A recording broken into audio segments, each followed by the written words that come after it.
Parameshwar ಒಬ್ಬರನ್ನೇ DCM ಮಾಡೋದಕ್ಕೆ ಮಾಡಿಸಿದ್ದು ನಾನೇ ಅನ್ನೋ ಒಂದು ಮಾತನ್ನ ಹೇಳಿದ್ದಾರೆ. ಯಾಕಂದ್ರೆ ನೀವು ಸತೀಶ್ ಜಾರಕಿಹೊಳಿ ಎಲ್ಲ ಆಕಾಂಕ್ಷಿಗಳಿದ್ರು 3-4 DCM ಆಗ್ಬೇಕು ಅಂತ. ನೋಡಿ, ಅದು ಪಕ್ಷ ನಿರ್ಧಾರ ಮಾಡಿದೆ.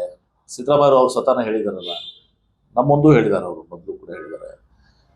ಪಕ್ಷ ನಿರ್ಧಾರ ಸಿದ್ದರಾಮಯ್ಯ ತಮ್ಮ ಅಭಿಪ್ರಾಯಗಳನ್ನು ಹೇಳಿದ್ದಾರೆ. ಹೈಕಮಾಂಡ್ ತುಂಬ ಅದಕ್ಕೆ ಮನ್ನಿಸಿ ಇವತ್ತು ದಿವಸ ಒಬ್ಬರನ್ನೇ ಮುಖ್ಯಮಂತ್ರಿ ಮಾಡಿದ್ದಾರೆ. ಸಂತೋಷ ಅದರಲ್ಲಿ ನಮ್ಗೆ ಯಾರಿಗೂ ಕೂಡ ಅದರಲ್ಲಿಂದ ನೋವಿಲ್ಲ. ಪರಮೇಶ್ವರ್ ಅವರು ಭಾಳ ಹಿರಿಯರು, ಭಾಳಷ್ಟು ಅವ್ರದ್ದು ಕೂಡ 8-10 ವರ್ಷ ಇವತ್ತು ದಿವಸ KPCC ಅಧ್ಯಕ್ಷರಾಗಿದ್ದು. ಪರಮೇಶ್ವರ್ ಅವರು ಉಪಮುಖ್ಯಮಂತ್ರಿ ಆಗಿದ್ದು ನಮ್ಗೆ ವೈಯಕ್ತಿಕವಾಗಿ ನನಗೆ ಭಾಳ ಸಂತೋಷ ಇದೆ.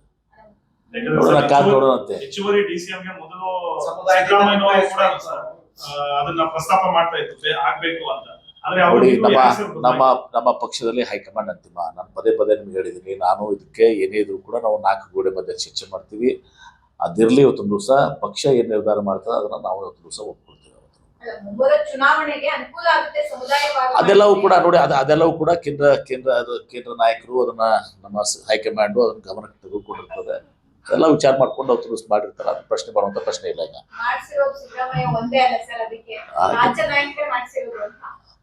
ಅವರೇ ಹೇಳಿದಾರಲ್ಲ, ನಾನು ಒಂದೇ ಮಾಡಂತ ಹೇಳಿದ್ದೀನಿ.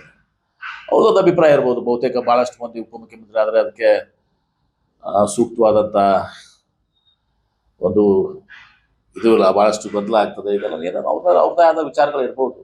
ಹಾಗಾಗಿ ಅವ್ರು ತಮ್ಮ ಇದನ್ನು ಮಾಡಿದ್ದಾರೆ. ಅವ್ರಿಗೆ ಆ ಸ್ವಾತಂತ್ರ್ಯ ಇದೆ, ಅವ್ರ ಹಿರಿಯರು. ನಾಗೇಂದ್ರ ಅವರ ವಿಚಾರ ಇಟ್ಕೊಂಡು 10 ದಿನಗಳ ಕಾಲ ಬಿಜೆಪಿ ಪಾದಯಾತ್ರೆ ಮುಂದಾಗಿದೆ ಸರ್. ರಾಯಚೂರಿನಿಂದ ಬಳ್ಳಾರಿವರೆಗೆ ಸದನವನ್ನು ಕೂಡ ಹಾಳಾಯಿತು. ನೋಡಿ, ಬರ ಇದ್ದಾಗ ಸದನವನ್ನ ಸಂಪೂರ್ಣವಾಗಿ ಹಾಳು ಮಾಡಿದ್ದಾರೆ. ಜನರ ತೆರಿಗೆ ದುಡ್ಡು ಸಹ ವ್ಯರ್ಥ ಆಗಿ ಹೋಗಿದೆ. ಬೆಳೆಗಳು ಸಂಪೂರ್ಣವಾಗಿ ನಾಶ ಆಗಿದಾವು.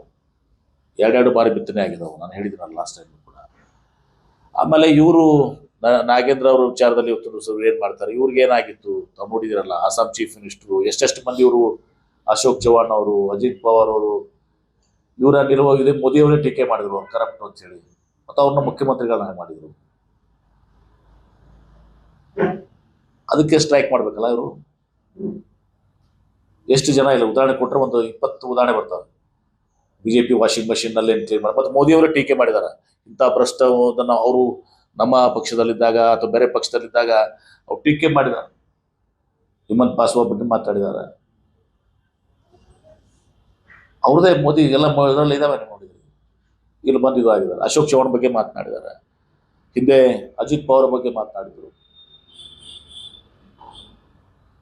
ಪಾದಯಾತ್ರೆ ಮಾಡ್ಬೇಕಾಗಿತ್ತಲ್ಲ ಅವರು. ನಾಗೇಂದ್ರ ಇವತ್ತೊಂದು ದಿವಸ ಅದರಲ್ಲಿ ಅವರು ಕೂಡ ತಪ್ಪುಗಳು ಮಾಡಿಲ್ಲ ಅಂತ ಹೇಳಿ ಈಗಾಗಲೇ ಮುಖ್ಯಮಂತ್ರಿಗಳು ಹೇಳಿಕೆಯನ್ನು ಕೊಟ್ಟಿದ್ದಾರೆ. ಅವರು ಕೂಡ ಇವತ್ತು ದಿವಸ ಹೇಳಿದರೆ ಎಲ್ಲ ಹಣ ಇವತ್ತು ದಿವಸ ಅಲ್ಲಿ ಇದು ಆಗಿದೆ. ನಾಗೇಂದ್ರ ಪಾತ್ರ ಏನೂ ಇಲ್ಲ ಅಂತ ಹೇಳಿ ದಿವಸನೂ ಕೂಡ ಇದೆ. ಕಾನೂನ ತನ್ನ ಕ್ರಮ ಕೈಗೊಳ್ಳುತ್ತದೆ. ಬಿಜೆಪಿಯವರು ರಾಜಕಾರಣ ಮಾಡ್ತಾ ಇದ್ದಾರೆ.